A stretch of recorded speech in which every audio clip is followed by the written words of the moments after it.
আজ আমি আপনাদেরকে ডিমের এমন এক রেসিপি বানিয়ে দেখাবো যা বানালে গরম ভাতের সাথে আর কিছুই লাগবে না। আজকের ভিডিওটি শুরু থেকে শেষ পর্যন্ত দেখতে থাকুন, আশা রাখছি আপনাদের অনেক ভালো লাগবে। ডিমের এই রেসিপিটি বানানোর জন্য এখানে আমি 4টা ডিম নিয়েছি। আপনারা চাইলে ডিমের পরিমাণ বাড়িয়ে বা কমিয়ে নিতে পারেন। ডিমগুলো সেদ্ধ করব, তাই কড়ার মধ্যে ডিমগুলো দিয়ে দিচ্ছি।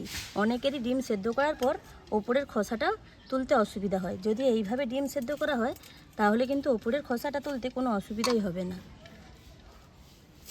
এখানে ডিম সেদ্ধ করার সময় এতটাই জল দিতে হবে যাতে ডিমগুলো সব নিচে ডুবে থাকে। অল্প একটু লবণ দিয়ে দিচ্ছি। এবার ঢাকনা চাপা দিয়ে উনুনে বসিয়ে দেব।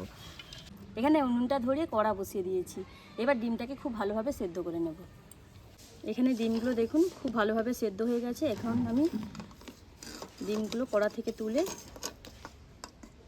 এই পাশে ঠান্ডা জলের মধ্যে ডিমগুলো দিয়ে খুব ভালোভাবে ঠান্ডা করে নেব। ডিমগুলো খুব ভালোভাবে ঠান্ডা করে হাফ হাফ করে কেটে নিয়েছি ডিমগুলোকে। এবার দিয়ে দিচ্ছি পরিমাণ মতন লবণ, দিয়ে দিচ্ছি হলুদের গুঁড়ো,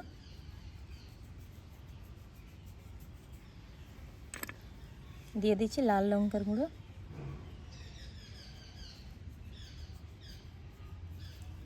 এবার 2 পিঠ সব কিছু খুব ভালোভাবে মেখে নেব।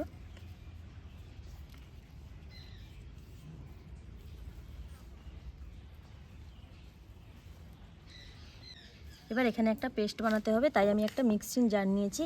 দিয়ে দিচ্ছি 1 চামচ কালো সরষে, 1 চামচ পোস্ত, 1 চামচ সাদা সরষে, 3টের মতন কাজু নিয়েছি দিয়ে দিচ্ছি। দিয়ে দিচ্ছি 4 টুকরো রসুনের কোয়া,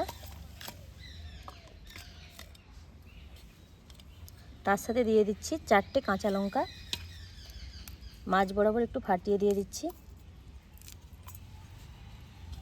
একটা টমেটো ছোটো ছোটো করে কেটে নিয়েছি দিয়ে দিচ্ছি। অল্প একটু লবণ দিয়ে দিচ্ছি। টমেটোটা যেহেতু জল ভাব আছে, তাই যদি জল প্রয়োজন হয় তখন জল দিয়ে মিহি পেস্ট বানিয়ে নেব। কোনো রকম জল ছাড়াই দেখুন মিক্সিতে খুব ভালোভাবে পেস্ট করে নিয়েছি। এখানে কিন্তু আমি একটুও জল ব্যবহার করিনি।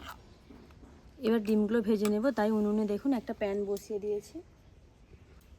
প্যানটা খুব ভালোভাবে গরম হয়ে গেছে। দিয়ে দিচ্ছি 2 চামচের মতন সরষের তেল। তেলটা খুব ভালোভাবে গরম করে নেব।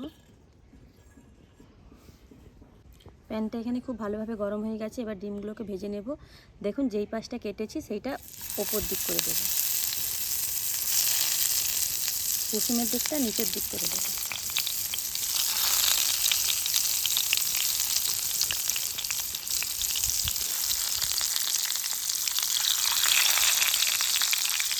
নিচের পিঠটা ভালোভাবে ভাজা হয়ে গেলে একটা ছোট চামচের সাহায্যে খুব সাবধানে উল্টে দেব।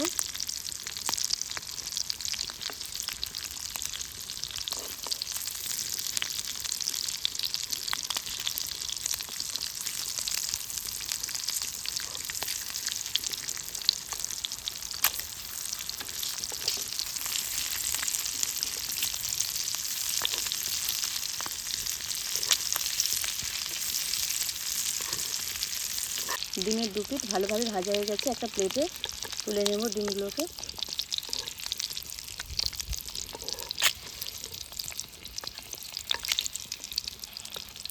প্যানের মধ্যে যে তেলটা পড়ে আছে তার মধ্যে মিক্সিতে যেই মশলাটা করে রেখেছিলাম সেটা দিয়ে দেব।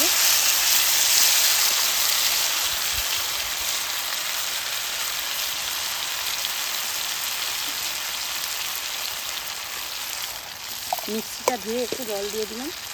এবার হালকা আঁচে খুব ভালোভাবে মশলাগুলোকে কষিয়ে নেব।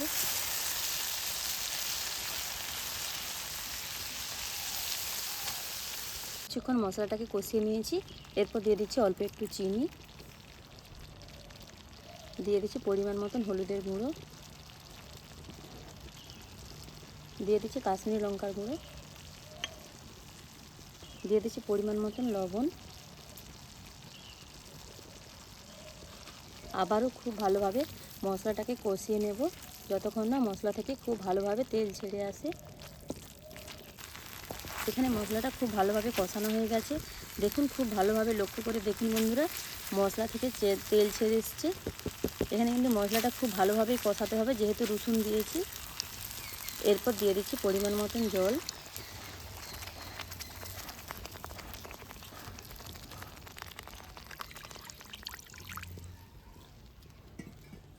জলটাকে দিয়ে গ্রেভিটাকে খুব ভালোভাবে ফুটিয়ে নেব। গ্রেভিটা খুব ভালোভাবে ফুটে গেছে, ভেজে রাখা ডিমগুলো দিয়ে দেবো।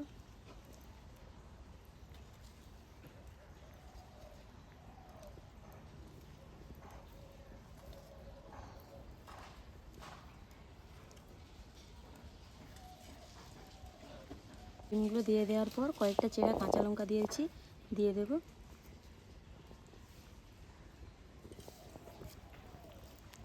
এবার খুব ভালোভাবে আবারও গ্রেভিটাকে ফুটিয়ে নেব। আর কোনো রকম নাড়াচাড়া না করে একটা চামচের সাহায্যে গ্রেভিটাকে ডিমের ওপরে এইভাবে দিয়ে দিচ্ছি, আর প্যানটা ধরে মাঝে মাঝে নাড়িয়ে নিচ্ছি।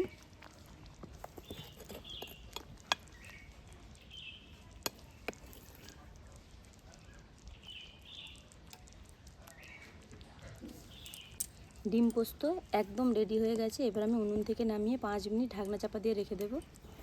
ডিমের এই রেসিপি পুরোপুরিভাবে রেডি হয়ে গেছে। আমি একটা প্লেটের মধ্যে সাজিয়ে নিচ্ছি।